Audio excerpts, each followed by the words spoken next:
ئەو کاتتان باش بینەرانی خۆشەویستی تلویزیۆنی کۆمەڵە زۆر خۆشحاڵم بۆ ئەوەی جارێکی تران لە خزمەتتانە لە بەرنامەیەکی تری دیالۆگدا. ئازیزان، کێشەی وزە یەکێک لە کێشە هەرە گەورەکانی ئێستەی جیهانە کە گەیشتە بەرزترین ئاستی خۆی. ئەوەیش لە دوای شەڕی ئوکراینەوە زیاتر ئاوا کەوتە بەرچاو. تەبعەن رووسیا بە سەختێکی هێنای بۆ سەر وڵاتانی ئەوروپا بەشێک لەو وزەیەی کە لەلایەن رووسیەوە بە وڵاتانی ئەوروپای ئەدرا بەسرایە بەسەر کەوتە بە ڕێگەی و ئەوە کرا بە زەختێ بەسەر وڵاتانی ئەوروپاییەوە. وەکاری سەرەکی ئەمە ئایا هەر مەسەلەی شەڕە یاکو وزە بۆ خۆی لە قەیرانێکی ترایە؟ جێگیری ئەمە چییە؟ پێشتریش ئێمە ئەو کۆبوونەوانەی پاریسمان بوو کە لەسەر مەسەلەی کەمکردنەوەی دیۆکسید و بڕێک لە ئەو غازە گوڵخانەیانەی کە ئەبنە هۆی ئەوەی کە وڵاتان یا ژینگە زیان ببینێ باسی لێکرا. لەسەر ئەم مەوزوعە میواندارەتی بەڕێز ڕێبوار محەممەد دەکەین کە بۆ خۆیان یاساناسن و هەروەها لە بواری غاز و نەوتەوە ماسەریان هەیە. کاک محەممەد گیان، مامۆستای گیان بەخێر بی بۆ بەرنامەی دیالۆگ. زۆر سپاس، خۆشحاڵم، زۆر سپاس بۆ دەرفەتات، سپاس و بەڕێستان. زۆر سپاس.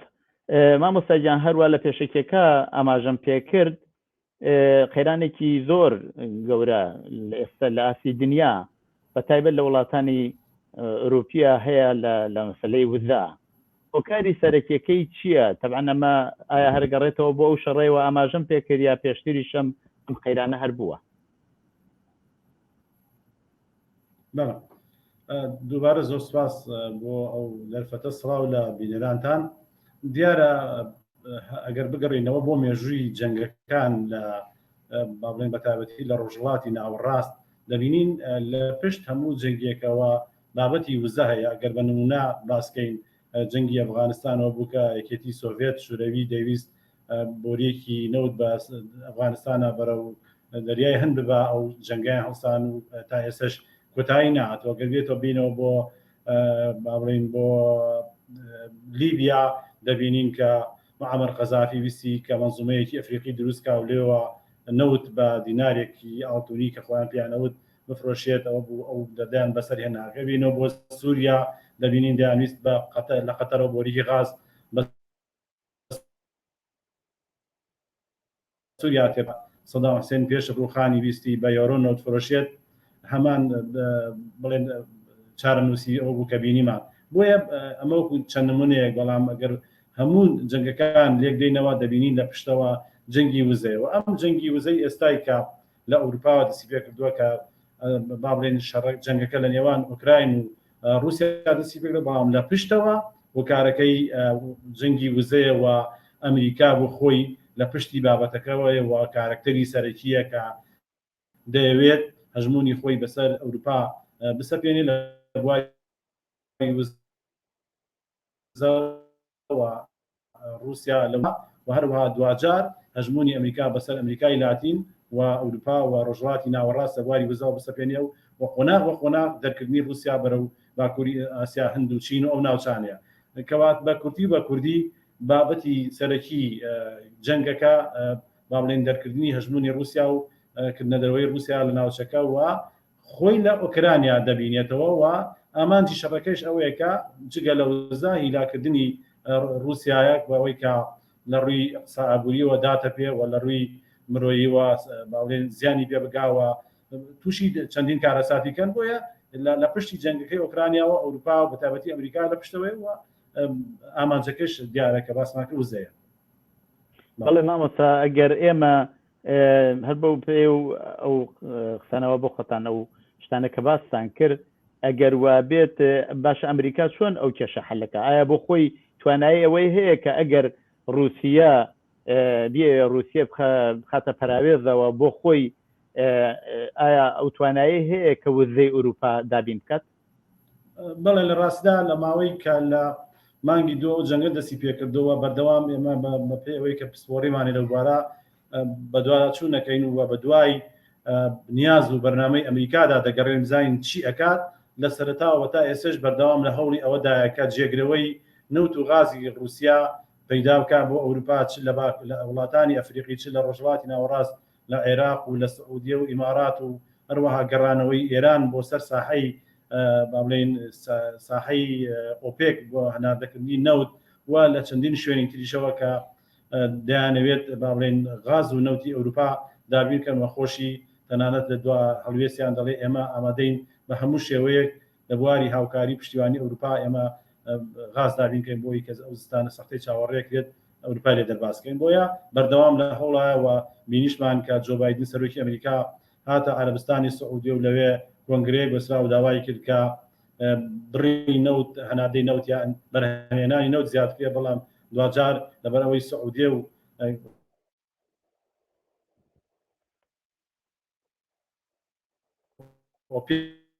ئۆپێک پڵس بە قیادەی رووسیا و وڵاتانی عەرەبیش نیانویست بنە بەشێک لە جەنگەکە و تا ئێستش بەردەوامن بۆیە ئەمریکا لە دۆخێکی با بڵێن سەختدایە کە هێشتا نەیتوانێت وەکو پێویست ئامانجەکەی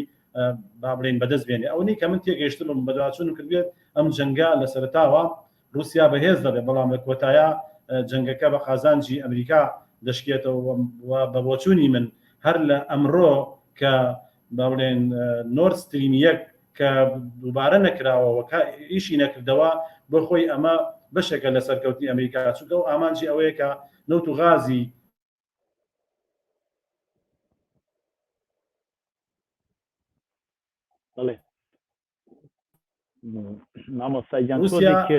سودمەندی یەکەم و کۆتایە بەڵام ئەوروپیەکان ئێستا دەستیاندان. مامۆستا تۆزێک کێشەی ئینتەرنێت لە لای ئێوە هەیە جارجار دەنگتان نەپچڕێت نازانم ئایا ئەوە بکرێ جێبەجێ بکرێ یانە بەڵام لە هەر حاڵە هەڵعانە قسەکان گەیشتووە بەڵام جاری وایە دەنگەکە ئەپچڕێت بە هەر لەسەرم باسە بمێنینەوە مەسەلەی ئەمریکا ئەگەر ئێمە بگەڕینەوە بۆ ئەو پەیماننامەی وا لە پاریس واژۆکرا کە لەسەرەوە بوو کە یانوت گەرمای کۆی زەوی زۆر لە ئاسی بەرزایە و ئەبێ هەوڵ بدرێت تا 2050 ئەم گەرمایە بە بێتە سەر ئاسی 1.9%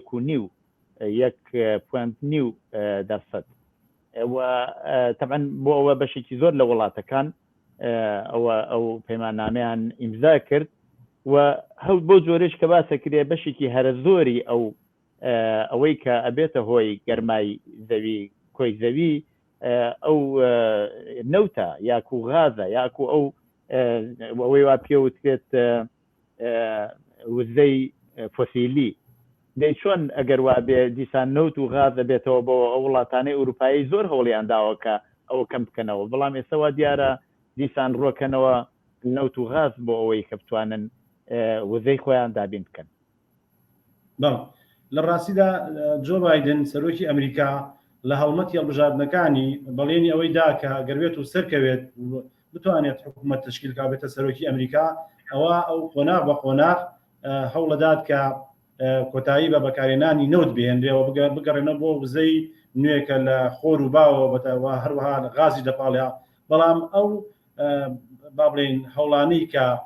ئەمریکا بەتەمای بۆ جۆ بایدن بەتەما بوو با بڵێن جێبەجێکە لە دەرهەڵسکاری بۆ دروست بەلایەن ئۆپێک پڵەسەوە کە کۆتایی بە بەکارێنانی وزەی پێڵن ئەحفورین نەوت با بڵێن کێشەی بۆ دروست بوو و کارێکی وایان کرد دوای پەتای کۆڕۆنا ڤایرەس و دواتر بژانەوەی ئابووری جیهان و خواست لەسەر نەوت خواستێکی زۆر لەسەر نەوت دروست بوو و وزەی نوێش ئەو ئامادەکاری وەکو پێویست نییە کە بتوانێت جێگیرنەوە بێ بۆیە لە ئێستادا دوای بژانەوەی ئابووری جیهان دوای پەتای کۆڕۆنا ڤایرۆس خواستێکی زۆر لەسەر نەوتە بوو و بەردەوام نرخی نەوت بەرز بووە و خواستی زیاتر لەسەر نەوت هەبوو ئێستا گەشتۆتە زیاتر لە 100 ملیۆن بەرمیلی ڕۆژانە بۆیە پرۆژەکەی جۆ بایدن و ئەو ئیتیفاقی مەناخی کەشوهای پاریسی پێڵێن بۆ کەمکردنەوەی پلەی گەرمای گەردون نەیتوانی ئامانجەکەی بابڵێن لە بابڵێن کەمترین کاتا پێکێ بۆیە تووشی ئەم ململانێ بوون و لە ئێستادا کە هەم ئۆپێک پڵس لەلایەک کە ئامانجیان ئەوەیە کە بەردەوام نەوت هەناردە بکرێ و بەرهەم بێنێەوە داهاتێکی زەبەلاحیان دەستکەوێت و لە لاشەوە ئەمریکا ئەو بەرنامەی هەبوو لەگەڵ وڵاتانی ئەوروپیا بەریەکەوتن دروست بوو لە ئەنجامدا بەرنامەکەی ئەمریکا نەیتوانین لە کاتی خۆیان هەنی کێشەی بۆ دروست بوو توانێت قۆناغ بە قۆناغ کۆتایی بە نەوت بهێن و هەنگاو بۆ وزەی نوێ لە خۆر و باوە کە پێڵێن وزەی سەوز سوود بینێ بۆیە ئێستا ئەو کێشە دروست بووە کار گەشتە ئەوەی کە ئەمریکا بێوێت رووسیا لە ناوچەکە بکاتە دەرەوە و لە ئێستادا ئەوروپاش خۆ دەزانی بۆ ئەمستانە تووشی باڵێن قەیرانێکی غاز و یا سوتەمەنی دەبێت و ئێستا چەندین هەنگاویان ناوەتە بەرەک و بەدینی غاز و نەوتی رووسیا هەم لە خەڵوز و هەم لە دار و بەریتانیا سەرۆکوەزیرانی بەریتانیا و هەروەها حکوومەتی باڵێن فەڕەنسی لە هەوڵی ئەوان کە کورە ئەتۆمیەکان بخەنەوە کار و سوودی لێبین و سوود لە باڵێن لە غاز و نەوتی ئەفریقا جەزائیر و وڵاتانە وەرگن و هەروها لە عێراق و هەڵداش لەگەڵ ئەوەی ئێران بگەڕنە ساحەکە بۆی توانن هیچ نەبێ ئەم زستانە خەڵکی ئەوروپا دانیشتوانی ئەوروپا لە قەیرانی غاز و گەرمی بەکارهێنانی گەرمی ڕزگارکەن تا ئەوەتای ساڵی داهاتوو پلانیان چی دەبێت بۆ بابەتە. باشە ئەو مشکلە ئایا هەر بەرۆکی ئوروپای گرتووە یا وڵاتی ناوینیش ئەوانی شەرە و کێشەیان هەیە ئایا ئەوانیش بۆ خۆیان کێشەی وزەیان هەیە یا ئەمە هەر بەرۆکی بە وڵاتانی ئوروپی گرتووە؟ بەدڵنیاییەوە وڵاتانی ڕۆژهەڵاتی ناوەڕاست ئەوانەی کە نەوت دەفرۆشن لەم بابەتە بابلێن سوودمەندن ئەوەی کە زەرمەندی یەکەمە لەم جەنگە وڵاتانی ئەوروپیە لەگەڵ رووسیا بۆ خۆتەزانی پێشتر باڵێن بە بڕی 98 ملیار دلار نەوت و غازی فرۆشتە بە ئەوروپا ئێستا قۆناغ بە قۆناغ باڵێن لە کە ڕۆژانە دەیتوانین لە نۆرد ستریم یەکەوە 170 ملیۆن مەتر سێجا غاز هەناردەی ئەوروپا کات لە مانگی 6 هێنای بۆ لە 140 و ئێستا مانگی حوتا گەیاندی بە لە 120 و ئێستاش سفر بووەتەوە و ئەمە بۆ خۆی ینی لە چه ئەوروپیەکان زەرمەند بوون کە غازی گێرزانیان دەستکەوێت چه بڵێن رووسەکانیش زەرمەند بوو کە باڵێن داهاتەکانیان کەم دەبێتەوە بۆیە لەم بینە وڵاتانی ڕۆژهەڵاتی ناوین ڕۆژهەڵاتی ناوەڕاست ئەوان عێراق سعودیە باڵێن ئیماراتە کۆیتە ئەو دەوڵەتانی کە نەوتیان هەیە وڵاتانی باکووری ئەفریقاش هەموو سودمەندن لە بابەتە لەبەر ئەوەی کە هەم لەلایەن باڵێن خواست وەکو پێویست لەسەر نەوت و غازی رووسیان نامێنێ هەرچەند کە خواستەکەش هەبێت رووسیا وەکو تۆڵەسەنەوەیەک ناینێرێت چونکە زانێت قۆناغ بە قۆناغ کۆتایی بە کڕینی غاز و نەوتی رووسی دێ ئەوش ئێستا وەکو چەکێک وەکو باڵێن تۆڵەکردنەوەی بەکاریدێنێ بۆی لێرەوە دەرگا کراوە دەبێت بۆ وڵاتانی ڕۆژهەڵاتی ناوین بۆی سوودێکی باش و غاز و نەوتێکی زۆر هەناردەی ئەوروپا بکەن و قازانجێکی باشیان دەستکەوێت لەگەڵ خۆشت زانی غاز و نەوتوزا بەسرا بە خواست و خستنە ڕووە تا چەند خواست زۆر بێت ینی باڵێ خستە ڕوو کەم بێت ئەوە باڵێن نرخ بەرزە بێتەوە و وڵاتانی هەناردەکە و بەرهەمهێن دەستکەوتێکی زیاترانێ بۆیە بە دڵنیاییەوە زەرمەندی یەکەم وڵاتانی ئەوروپی و اینجا رووسیایە. زۆر چاکە من مەبەستمەوە بوو خەڵکی ئەو وڵاتانە هەرو ماوە لەوە پێش عێراق کە خۆی بۆ خۆیەک لە وڵاتانی بەرهەمهێنەری نەوت و غازە و هەناردەیشی ئەکات خۆی پێویستی بە کارەبا بوو بەشێک لە وزەی کارەبای لە ئێرانەوە دابین نەکرا ئێران بۆ خۆی بۆ بتوانێت وزەی کارەباکەی دابین بکات ئەوە ئەبینین لە هەوڵی لێدانی بەنداوەکان و شتیا وایەوە بەشێک لەو پەیماننامەی کە ئەوێ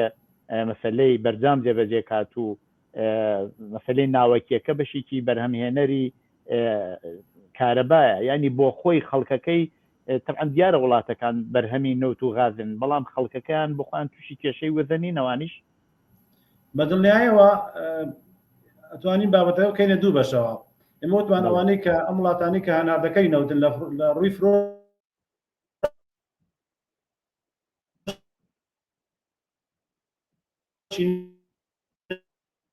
نەوتەوە قازانج سوودێکی باشە بین بەڵام لە ڕووی ئەوەی کە دەبینین مەسەلەن ئاسایشی خۆراک بەتابەتی لە گەنم لە ئۆکراینەوە زۆری نەیدابی نەکرێت و کێشەی بۆ ڕۆژهەڵاتی ناوەڕاست و وڵاتانی کە گەنم ئەکردن کێشەی بۆ دروستکردن واگە هەڵاوسان لە نرخەکان لە ئەوروپا بە دڵنیاییەوە کاریگەری ڕاستەخۆی لەسەر ڕۆژهەڵاتی ناوەڕاست دەبێت کە هەموو باڵێن نرخەکان لێرەش بەرز دەبنەوە دەبینین لە هەرێمی کوردستان ئێمە بەردەوام کە نەوت و غازیش باڵێن بەرهەمەهێنین بەردەوام سوتەمەنی لە گرفتایەوە نرخی بەرزەوە هەموو کاڵا و کەلوپەلەکانی تریش لەگەڵ بەرزبوونەوەی نرخی نەوتا بۆ 100 دلار و $100 و 120 لێرەش بەردەوام نرخەکان بەرزە بێتەوە و خەڵکیش ئاسی داهاتی کەمە بۆیە دەبێت ئەو موچەی کە وەریەگرێت بۆ هەرێمی کوردستانەکە بە نمونەوەگرین زۆرینەی خەڵکە موچە خۆرن و ئەو موچە هەر ئەو موچەیە نە زیادەکانە کەمەکە جاری واشێ نادرێت بۆیە کە کاتێک کاڵا نرخی کاڵا و کەلوپەل لە سوتەمەنی بەرزە بێتەوە ئەو هاوڵاتیە هەموو باڵێن موچەکەی لە ڕێگەی هەڵاوسانەوە لە دەست دەرەچێ و ناتوانێت پاشەکەوتێ بکە یاکو پێویست خواردن و پێداویستەکانی ڕۆژانەی دابینکە بۆیە هەڵگیرسانی ئەو جەنگ و ململانی ئەو جەنگا وەکو باسمان کرد لە ڕووی ئاسایشی خۆراکشەوە کاریگەری بۆ سەر گەلانی ڕۆژهڵاتی ناوەڕاستێ بەڵام دەسەڵاتداران و سیاسیەکان هیچ کاتێک باڵێن زەرمەند نابن چونکە خاوەنی پرۆژە و دەوتە فرۆشن و غازە فرۆشن و هەمویان خاوەنی کارگە و سەرمایە خوان بۆیە تەنیا گەلەکان بەگشتی لە ڕۆژهڵاتی ناوەڕاست زەرمەندن لەم بابەتە. بڵێ باسی هەرێمی کوردستانتان کە هەرێمی کوردستان بۆ خۆی یەکێک لەو بەشەی عێراقە کە هەم نەوت و هەم غازیش بەرهەمێنێ بەڵام بینیمانە چەند جار لەلایەن معلوم نییە بڕێک لە هێزەکانی نەیارەوە لە دەرەوەی کوردستان بۆریەکان و شوێنی بەرهەمێنان کەوتوتە بەر ئامانجی موشک و تاندازێ زیانی لێکەوتووە ئەمە چ تەئسیرێکی لەسەر و گرێبەستانە بێ کە وڵاتە یەکگرتووەکانی ئەمریکا لەگەڵ هەرێمی کوردستان یا ئەو کۆمپانیانەی وە لەگەڵ هەرێمی کوردستان بەسویان نابێت. بەڵێ بەدڵنیایەوە سەرمایە ترسنووەکە لە هەر ناوچەیەک ئاساییش بەرقەرار نەبێت سەرمایەش پاشەکشە ئەکات بۆ خۆی ینی ئەو ڕووداوانەی کە بەڕێزت باسی کرد لە دوای کە جەنگی پێش هەڵاوسانی جەنگی ئۆکرانیا لە 15 دادگای باڵای فیدرالی عێراق قەراری دژی یاسای نۆت و غازی ژمارە بەپێی ئەو توێژینەوانەی کە پێشتر بڵاو کراونەتەوە لە کاتێکا کە هەرێمی کوردستان بێوێت غاز هەنار دەبکات کێشەی بۆ دروستە بێت لایەن وڵاتانی هەرێمی و وڵاتانی باڵێن جیهانی بە تایبەتی رووسیا کە مەترسی ئەوان هەیە کە ئەم غازە بەدیلی ئەوان بن بۆ هەناردەکردنی غاز بۆیە هەر لە پێش ڕوودانی جەنگی ئۆکراین لە مانگی دوو لە 15 دادگای فیدرالی عێراق دادگای باڵای فیدرالی عێراق بە بڕیاری ژمارە 159 لە 15 بڕیارێکی دژی یاسای نۆت و غازی ژمارە 22 ساڵی 2007 هەرێمی کوردستان دەرکرد و ئەو یاسای بە نادەستوری لە قەڵەمدا بۆیە هەر لە 15 هێرشەکان دەستی پێکرد چ لە بواری دەستوری یاسایی چ لە بواری دواتریش بە دوای خۆیدا چەندین قۆناغی هێرشی موشکی و هەروەها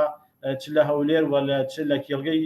کۆرمۆر چەندین هێرشمان بینی و وڵاتانی هەرێمی و چ رووسیا ڕاستەوخۆ هاتە سەر خەت و بابلێن ئەو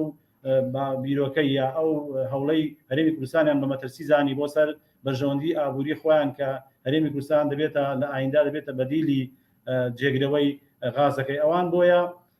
لەگەڵ هێرشەکانە بەداخەوە لە تا ئێستا غاز و نەوت بەردەوامە بەرهەمێنێ بەڵام لە کێڵگەی کۆرمۆر ئەو بەشەی کە بۆ فراوانکردنی غاز کە لە ماوەی داهاتووە بگاتە کە ئێستا 452 ملیۆن پێسێجا بەرهەم ئەهێنرێت لە ماوەی داهاتوە بگات مەملیارێ بەڵام بەهۆی ئەو هێرشانەوە ئەو فراوانکردنا وەستاوە ئەمە بەخۆی کاریگەریەکی ڕاستەخۆی لەسەر غازی هەرێمی کوردستان کردووە ئەمە لەلایەکی تریش حکوومەتی عێراقی کەوتوتە با بڵێن لە ڕێی دادگای کەرخ لە بەغدا و لە ڕێگای دادگای نەوبژیوانی تەحکیمی دەولی لە فەڕەنسا هەوڵەکانی خۆی خستۆتە گەڕ بۆەوەی کە کۆتایی بە پرۆسێسی نەوت بێنێ لە هەرێمی کوردستان و 4 کۆمپانیای ئەمریکی کە بیکەر هیوز و هالیبرتۆن و SGS و کۆمپانیایکی ترن لە عقدەکان ڕۆشاندە بەڵام هەڵۆشانەوەی ئەم عقدانە ئەو کاریگەری نابێت چونکەمانە کۆمپانیای لاوەکین خزمەتگوزارین کۆمپانیا سەرەکیەکان کۆمپانیای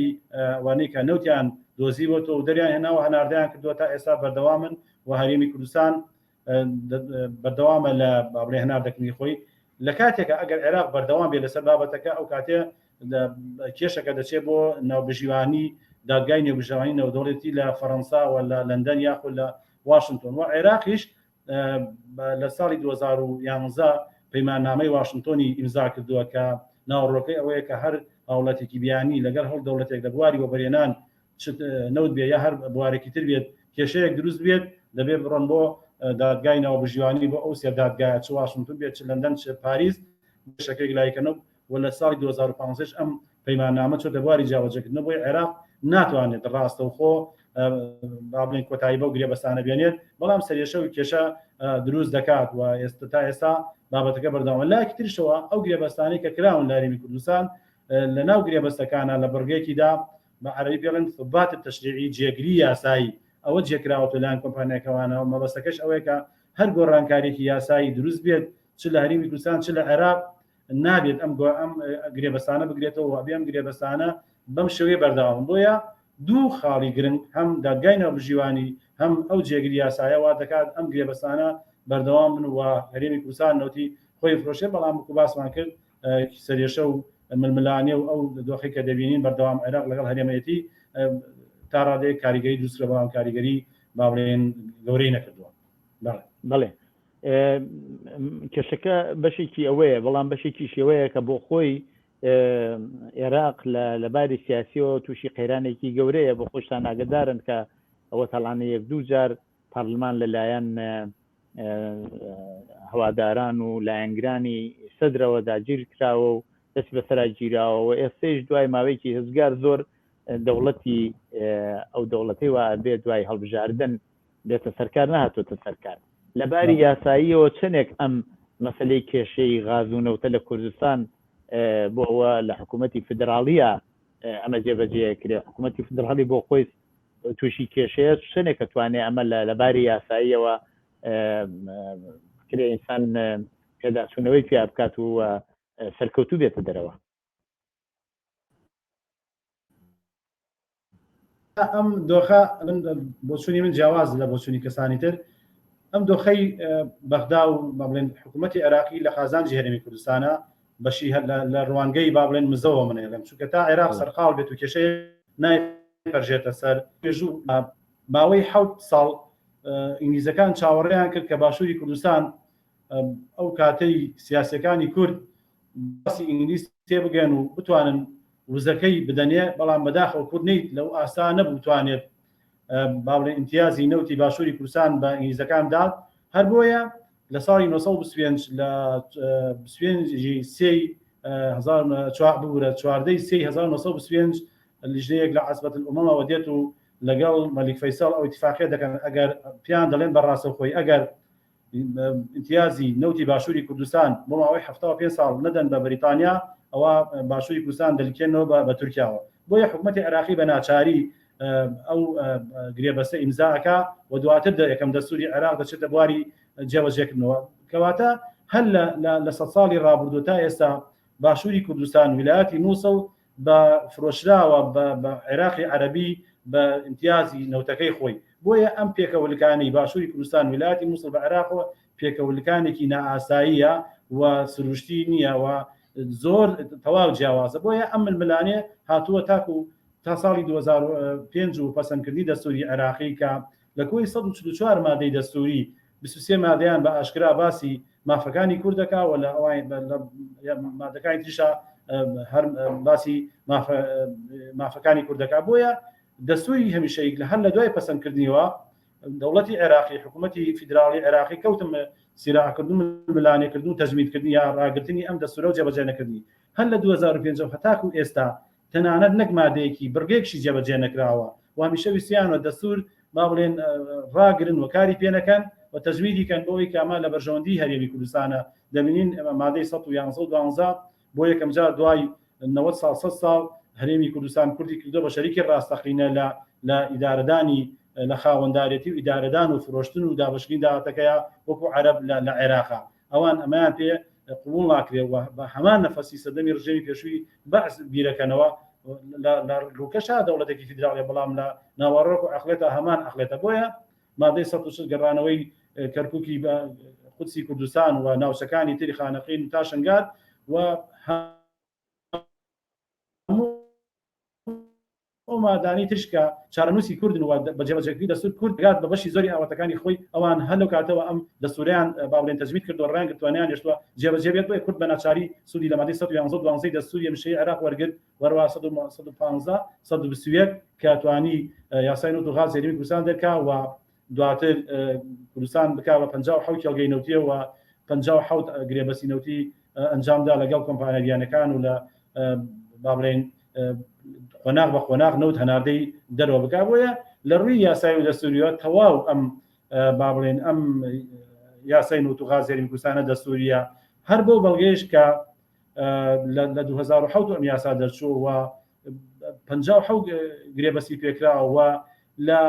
ساڵی 2011 و 2012 حکوومەتی عێراقی سکاڵا تۆمارەکە لە هەمان دادگا لە 2014 دەڵێت مادەی 112 نەخشە ڕێگای ئیدارەدانی غاز و نەوتی لە عێراق دیاریکردووە بڕۆن ئەوە جێبەجێکەن هەمان دادگا بەڵام لە 2022 دێت دژی ئەم یاسا با بڵێن بڕیار دەرەکە لاکی ترەوە لە بودجەی لە میزانەی ساڵی 2019 20 عێراقیە بە یاسا شەرعیەت دراوە بە پرۆسێسی هەناردەکردنی نەوت و غازی هەرێمی کوردستان و بە یاسای نەوت و غازی هەرێمی کوردستان و لە بەڕێز ڕۆژانشاد سەرۆک مام جەلالیش لە وتارێکی ئەڵێ ئێمە ڕێکەوتوین لەگەڵ دەوڵەت مەدار مالیکی و حکوومەتی عێراقی و کاتێکە تا ئەو کاتەی یاسای نەوت و غازی فیدراڵی دەرەچێت ئێمە کورد نەوت هەناردە بکە و داهاتەکەی بۆ هەموو لایەگەت بەڵام بەداخەوە ئەوان بە هیچ شێوەیەک رازی نابن و دەیانەوێت کورد بگاتەوە بگەڕێتەوە بۆ سەردەمی ڕژێمی پێشوەک و حکوومەتێکی کارتۆنی یاخود ئێمە بندەست و لە چاو لە دەستی ئەوان بین بەڵام کورد توانی بۆ مێژوو لە بۆ یەکەم جار لە مێژووی خۆیدا و تەنها ئامادەیە کە جێبەجێکراوێت مادەی 111 دەستورەوە سوودی لە سامانی سروشتی خۆی وەرگرتەوە ئەگەر بڵێن لە ڕوانگەی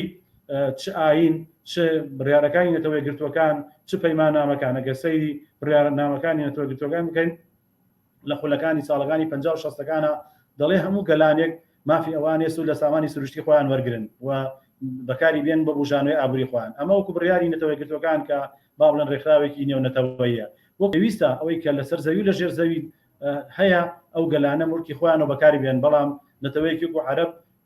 ئەو مافە بە کورد نادات کە ئەم سامانە سروشتی خۆی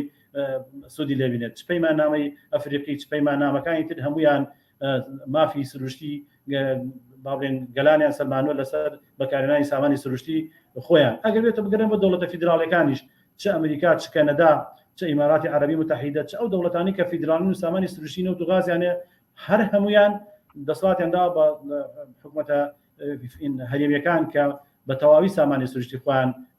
بەکار بێن و سوودی لێبێن بەڵام بەداخەوە ئێمە بە شەریکاتیش رازین لەگەڵ حکوومەتی ناوەندی عێراقیا بەڵام ئەوان بە هیچ شێوەیەک بە هیچ حەقێکی ئێمە رازینین تەنها ئەوە نەبێ ئێمە وەکو سەردەمەکانی پێشوو لەژێر دەستیان نبین و بە ئاگر و ئاسن نەوتەکە فرۆشتن بیکەن بە چەک و بەسەرمانە بیبارێن بۆیە هەرێمی کوردستان توانیوێتی سوودێکی باش لە دەستور وەرگرێ و یاسایەکی ڕێکپێک دەرکاوە بەڵام دژمنان و داگیرکەرانی کوردستان هەمیشە لە سەنگەری ئەوان کە کورد بەدوا بگەڕێتەوە و هیچ مافێکی نەبێ بۆیە ئەمە ململانیە و دەڕوات و پێم وایە ئەمریکیەکانیش کە ماوەیەک پێش ئێستا دوو کۆنگرسمانی ئەمریکی داوایان لە وەزیری خارجی کردووە کە دەڵێت بڕیارەکەی دادگای فیدراڵی چەندێک دژی هەرێمی کوردستان ئەوەندەش دژی بەژەوەندەکانی ئێمن بۆیە دەکرێت بێنە سەر خەت و بەرگری لەو گرێبەستانەکەن بۆی کە نەوت هەناردەکردن بەردەوام بێت لە کاتی ئێستادا ئەوروپیەکان و ئەمریکیەکان ڕۆژئاوا زۆر پێویستیان بە نەوتی هەرێمی کوردستان و غازی هەرێمی کوردستان شەکەل بتوانن لە ئایندا پشتیوانیکەن و هەناردەکرێت بۆیە من پێم وایە عێراق نەتوانێت با بڵێن کۆتایی بە لە ڕێگەی دەستور و یاساوە یا هەر بشارەوە کۆتایی بە پرۆسێسی نەوت لە هەرێمی کوردستان بێت چونکە عێراقیش ئەو دەوڵەتە نییە کە جێگەی متمانەی ڕۆژئاوایەکان بێ بینیمان لە جەنگی عەرەب ئیسرائیلە گەماڕۆیان خستە سەر وڵاتانی نەوتیان بەڵێن یارمەتی ئیسرائیلیاندا دواتر بڕیاری دەرکردنی هێزە بیانەکانیان دەرکرد حکوومەتە نوێی عێراق و دواتر حرامکردنی پەیوەندی لەگەڵ دەوڵەتی ئیسرائیلە بۆیە لە ڕووی جیۆپۆلیتیکی و وزەیەوە هەرێمی کوردستان باشووری کوردستان پێگەیەکی بەهێزی هەیە هەموو ئەوەی کە غاز و نەوتێکی باشی هەیە کە 5.7 تریلیۆن پێسجا مەتر سێجا غازی هەیە و هەروەها 45 ملیار بەرمیل نەوت و هەم ئێمە گەلێکی داگیرکەر و هەژمونگەرانین و هەم ئێمە پشتەوەی جەبهەی ئیسرائیلی نەگەر ببینین کە لە سووریا و لوبنان جەبهە لە ئیسرائیل گیرا و لە عێراق وڵاتانی تر بەڵام هەرێمی کوردستان پشتی جەبهەکەیەوە بۆ ڕۆژئاوا شوێنێکی گرنگە لە بواری جیۆپۆلیتیکی و لە وزەیشەوە پێم وایە بە ئاسانی بە خەنەعەتی من پشت ناکەن هەرێمی کوردستان و بەردەوام لە پشتیوانەکەی بەردەوام بن و عێراق نەتوانێت ئەوەی کە ئامانجەتی بەدەستی بێنێت. بڵێ زۆر چاکە مامۆستا ئەو نەوت و غازەی وا لە هەرێمی کوردستان بەرهەمدێ لە چ ڕێگایەکەوە ئەگەر جێبەجێ بێت توی کێشەیەک نێتە پێشەوە ڕادستی وڵاتانی ئوروپی ئەکرێت ڕێگای تورکیەوە ئەکرێت؟ بەڵێ لە ڕاستیدا ئەوەی کە ئێستا ئێمە دەبینین ئەوە نەوتی هەرمی بڵێن هەرێمی کوردستان لە ڕێگەی تورکیاوە لە بەندەری جەیهان دەڕوات بووە. خاصەکەش ئەوەی کە هەستمان پێکرد بینرا کە لەو کۆڕووکۆبوونەوانەی کە لە چ لە ئەوروپا کرا چ لە وڵاتانی عەرەبی کراکە بۆ هەناردەکردنی غازی هەرێمی کوردستان بینیمان تورکیا بەشدار بوو لە بابەتەکە و هەر لە ڕێگەی تورکیاوە لەم کاتە. بەڵام پێشتر پرۆژەی ناواکۆوە بووە ئەوەی کە بە قەناعەتی من جەنگی ڕۆژاوای کوردستان ئەوەی کە تورکیا بەردەوام تێیدا دەیەوێت پەلامارداوە ئەو کۆتایی بە ئەو ئەزمموی ڕۆژاوای کوردستان بهێنێەوە هەروەها چوونی ڕووسەکانش بۆ ناوچە بە قەناعەتی من هەر بۆ بوو کە ڕۆژی ڕۆژان هەناردەکردنی غاز و نەوتی هەرێمی کوردستان لە ڕێگەی ڕۆژاوای کوردستانەوە نەبێت و کۆنتترۆلەکەی لە دەستی ئەمریکا نەبێت و لە دەستی ئەوان نابێت بۆیە بەردەوام جنگ من پرسیارەکەم هەرەوە بوو ئایا ئەو بۆ خۆی تورکیا ئەمە ناکە بە هەلێک کە هەر کات پێی خۆش بێ ئەو ڕێگەی کە لە ڕێگەی تورکیەوە کە نەوت و غاز هەنارداکرێت بی بەسێ بیکە بە فشارێ بەسەر هەرێمی کوردستانەوە ئەوە مەبەستی نییە تورکیا لە داهاتوە. تورکیا دوو خاڵی دوو ئامانجێکیانەوەی کە لە نزیکترین پێگەی جوگرافیەوە کارێمی کوردستانە غاز و نەوتی دەستکەوێت کە بە هەرزان دەسێکەوە خۆزان ئێستا غاز لە ئێران دەکڕێەوە لە باڵێن لە رووسیا دەکرێت بەڵام ئەو کاتە لە هەرێمی کوردستان نزیکترین پێگەی جوگرافیە و هەروەها بەکەمترین تێچوونیش دەسێکەوێت. ئەمە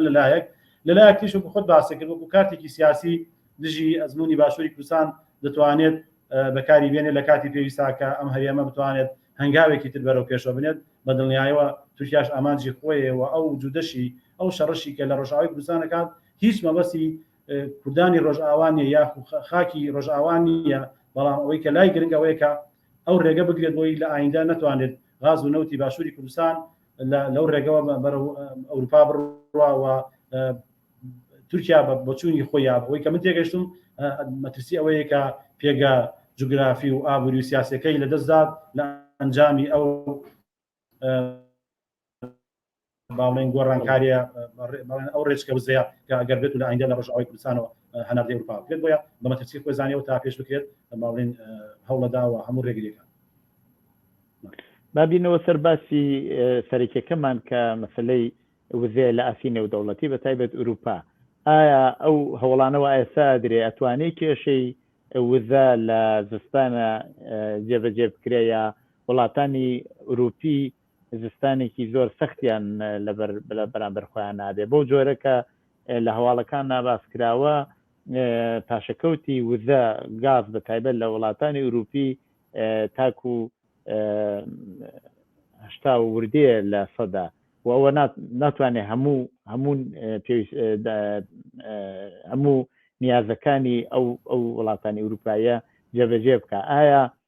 پێتان وایە زستانێکی سەختە بێ بۆ وڵاتانی ئەوروپایی یا ئەم هەوڵانەوە درێکە نەوت و غاز لە ڕۆژهەڵاتی ناوەڕاستەوە بچێ بۆ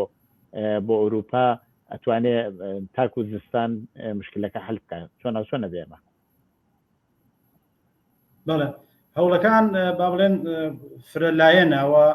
چ لە لای رووسیا وەک گورزی خۆی بەکارهێنا پێشوەختە دەستی خۆی وەشان بەوەی کە بە بیانی ئەوەی کە لە بزوێنە سەرەکیەکانی تۆرباینەکانی هێڵی نۆرستریمیەکە کێشە هەیە و نەوت دزەی کردو و ناتوانن چاکیکەنە بە زوویی و هۆکاری سەرەکی ئەم بابەتەیش ئەوەیە کە گەمارۆکانی ڕۆژئاوایە لەسەر رووسیا و کۆمپانیای سمسی ئەڵمانی کە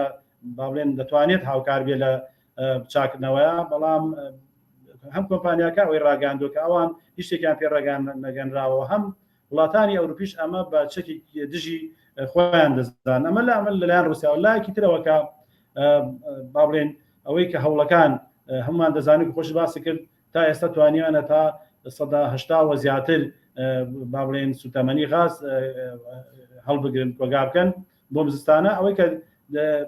بەڵێن پێشبینی کراوە ئەگەر بێت و زستانێکی سەخت بێت ئەوە بابەتەکە زیاتر گرانتر دەبێت لەسەر با بڵێن وڵاتیانی ئەوروپی حکوومەتەکان ئەگەر کەمتر سار بێت باشرێکە بەڵام ئەوەی کە ڕاگەاندراوە پێویستە لە 115 با بڵێن تەخفیزات بکەن و هەر لە ئێستا دەبینین کە دەڵێت ئەو شوێنە گەرماوەکان و ئەو شوێنانەی کە بەردەوام کراون و شوێنەوارە گشتیەکان ئەمانە دەبێت ڕووناکیەکانیان تیا بکوژێتەوە کۆمەڵی هەوڵ هەیە کە چ ئیتالیا و ئیسپانیا لە ڕێگەی جەزائیر و غاز وەرگرن و هەروەها لە ڕێگەی نرویج و هۆڵندا ئەوانەوە بتوانن و وەکو باشم کرد چ فەڕەنسا چ بەریتانیا دەیانەوێت مەفاعیلەنەوەیەکان بخەنەوە کار و لە هەمان کادا سوودوەتگرتن لە وزەی سەوز و وزەی نوێیە کە لە خۆروبایە و لە خەڵوزی بەردین و هەروەها لە داری دارسانەکان بە هەموو ئەمانە بتوانن ئەم سانە سەختە بەڕێکن بەڵام تا دەبینین کە هەل ئێستاوە کارگەکانی پۆڵا لە مەترسی ئەوان داخرێن و بەردەوام مەترسی هەڵاوسان لە هەموو باڵێن لەخەکانە دەکرێت ئەمە تەنها گەرمکردنەوە نیە بەڵکو کاتێک کە سوتەمەنی گرانە بێت هەموو بەرهەمهێنانیش باڵێن هەڵاوسان دروستە بێت نرخیان بەرزە بێتەوە کاریگەری بە خۆی لەسەر هەموو لایەنەکانی ژیاندانیەوە سەرڕای کاریگەریەکان لەسەر ئەوروپا ڕنگدانەوەی بۆ سەر وڵاتانی دنیاش دەبێت کە وڵاتانی کە لە وڵاتانی ئەوروپیەوە کاڵا و کەلوپەل پێداویستی هاور دەکەن بۆیە ینی ئەم هەنگاوانە چ مەفاعیلەوەیەکان چ خەڵوزی بەردین چ کڕینی غاز و نەوت لە وڵاتانی ڕۆژهڵاتی ناوەڕاست و باکووری ئەفریقا و هەروە ئەمریکا خۆشی پشتیوانی تەواوی دەربڕێکە ئەوەی لە توانای دابێت غاز و نەوت هەناردەی ئەوروپا بکات بۆی بتوانن لە بەرامبەر رووسیا خۆیان ڕابگرن و ئەم دۆخە باڵێن کۆتایی پێبێن و هەوڵەکانشی لەگەڵ کۆماری ئیسلامی ئێران بۆی کە بتوانن اتفاقی ڕێکەوتنی ئەتۆمی چارەسەر بێت و ئەوەی پێشبینی کراوە لە مانگی ئازاری ساڵی 2023 ئێران بتوانێت 4 میلیۆن بەرمیل نەوت هەناردەی بازارەکانی جیهان کات بەما بتوانن تا ڕادەیەک ینی هاوسەنگیەک ڕاگرن لەوەی کە هەڵاوسان لە نرخەکان دروست نەبێت بەو شێوەی کە لە تاخە دەتوانە دەرچێت ئەم هەنگاوانە هەیە و ئەم هەوڵانە هەیە کە چ ئەوروپیەکان و چ ئەمریکیەکان بتوانن کە هاوسەنگیەک ڕاگرن لەم بابەتە و بە دڵنیایشەوە کاریگەری خۆی دەبێت و لەی سەر کاریگەریەکانی لەسەر هەم وزە و هەم لەسەر کاڵاو کەلوپەل دەرکەوتووە. بەڵێ ئامۆستاجان من پرسیارێکی ترم نەماوە زۆر سپاس بۆ بەشداریت لەو بەرنامەیەدا. سواز بۆ بەڕێستان خۆشحاڵم مەژ زۆر زۆر مەمنون. بینەرانی خۆشەویستی تلڤیزیۆنی کۆمەڵە بەو جۆرە هاتینە کۆتایی بەرنامەی ئەو جارەی دیالۆگ. زۆر دیسان داوای لێبوردنتان لێ یەکەین بۆ ئەوەی کە تۆزێ کێشەی دەنگ و شتیوان مام لەگەڵ مامۆستا ڕێبوار لەسەرم بابەتە بەڵام بۆ جۆرە کە بەرنامەکەمان بینی بەشێکی زۆر لە قسەکانی ئەو بابەتانەی وا پێویست بوو گەیشت و هیوادارم ئێوەشتوانی بێتان کەڵکی لێوەربگرن تاکو و بەرنامەیەکی تری دیالۆگ ڕۆژ و شەوێکی خۆشتان بۆ باوەتە خوازم.